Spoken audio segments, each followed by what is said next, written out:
لە چەند ڕۆژی ڕابردوو بەهۆی کەوتنەوەی ئاگر بەشێک لە دوکانەکانی بازاڕێکی شاری هەولێر دەسووتێتن و خاوەنەکانیشان داوای قەرەبووکردنەوە دەکەن بەوتەی خۆیان تەواوی کاسبکارانی ئەو بازاڕە هەژار و کەم دەرامەتن و ساڵانێکی زۆرە خەریکی دابینکردنی بژێوی ژیانیانن. دەرێن شوێنتان دەدەێنێ بەڵام شوێنێکی وامان دەوێ کە بازارش تێدا هەبیتن نەک شوێنێکی چکە دوکان هەیە زەرری گەلەگەلک زۆر بوون بەخوای دوکان هەیە تا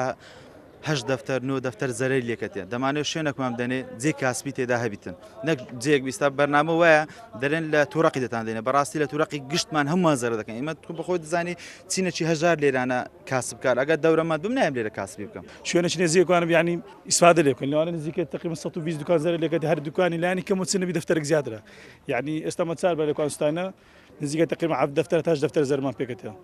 ئەگەر قەرەبووشمان لە ناکەنەوە جێگایەکمان لە دابین کە بەڕاستی جێگایەک نەگەت و ڕوانی شوێنێکی دوورت کە کەس ئیسفادە نەکات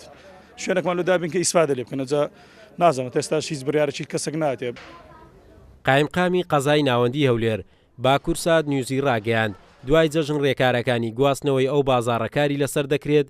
چونکە ئەو شوێنەی کراوەتە بازار گونجاو نییە و چەندین جاریش لەلایەن دانیشتوانی گەڕەکەکانی ئەو سنوورە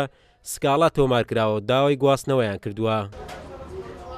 سەبارەت بە بوونی ئەو بازاڕە ئێمە ئێستا بە شیاوی نازانین لەو شوێنە لەبەرەوەی ئێستا قەرەباڵغتر بووە بوویتە هۆی بێزاربوونی خەڵکی گەڕەکیش ئەوانیش سکاڵایان کردووە کە پێویستە ئەو بازاڕە بگوازرێتەوە.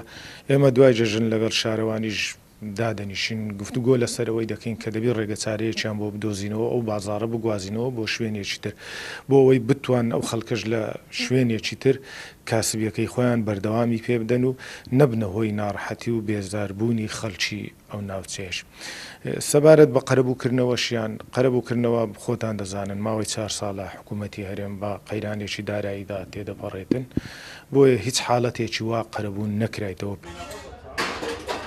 بازاری سیاجەکە لە گەڕەکی کوردستان لە شاری هەولێر زیاتر لە 600 دوکان دەبێتن و بەهۆی کەوتنەوەی ئاگریش زیاتر لە 100 دوکان سوتاو زیانێکی زۆری مادیشی بە خاوەنەکانیان گەیاند بەبێ ئەوەی زیانی جانی هەبێت. ئێستاش خاوەنەکانیان داوای قەرەبوو و دابینکردنی شوێنێکی گونجاوتر دەکەن